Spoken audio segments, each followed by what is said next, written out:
Well, I was a choir boy at various local churches, and also my father was a musician, my mother was a musician, and all my brothers and sisters sang, and either played guitar or something or other. So we used to have little family nights, and I just got used, partly because of church, to singing in harmony. And around about the age of 17, I teamed up with a couple of other guys, and we used to sing in toilets just to hear out the echo, you know.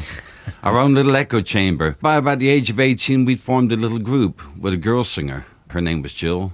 And that's where it all started, really. We decided, we won a couple of contests, including the Carol Levis contest, which was very big then in the 50s, and decided to go on the road, and we did, and that was the start of an irreversible kind of process, you know. Did you start writing very early on? I wrote my first song when I was 19, just because I was so jealous. The guitarist in the band, which was called the Sapphires, he'd written a song which the girls sang during our little show, and I was so jealous of him having written this song that I thought, I'm going to write a bloody song. So I sat down and wrote a song, and we performed it, the band, and it was so easy to sit down and write this song. I thought, well, I'll write a few more. Were there any early hits that you'd written, perhaps for your own band, that eventually were covered for other people? Before I joined the Kestrels, which one of the members was Roger Greenaway, and before that group broke up, long before I joined them, I had a dream one night and a song was in it. And I got up in the middle of the night and went downstairs, this was 1964,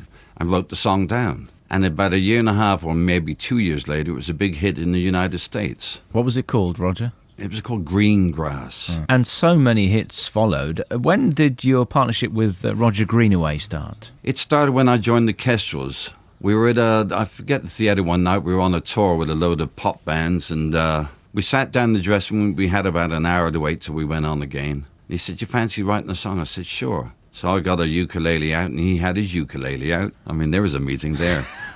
But we started writing this song, and about halfway through, I thought, this is really good. And anyway, it developed into a song called You Got Your Troubles, I Got Mine, which in early 1965 became recorded by the Fortunes, and went on to become, the very first song we ever wrote together became a world hit anyway. Once you'd got the partnership and you were writing songs, did you write them almost on commission from particular artists, or did you just write them and sell them on to different people? We'd just write the song we wanted to write, and at that time, luckily, we had our ear close to the public's ear.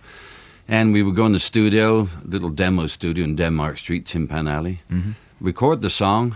It would be on an acetate, and straight away, hot off the press, somebody would take it out and play it. In our case, it was a man called Tony Hiller, who's had a great career himself.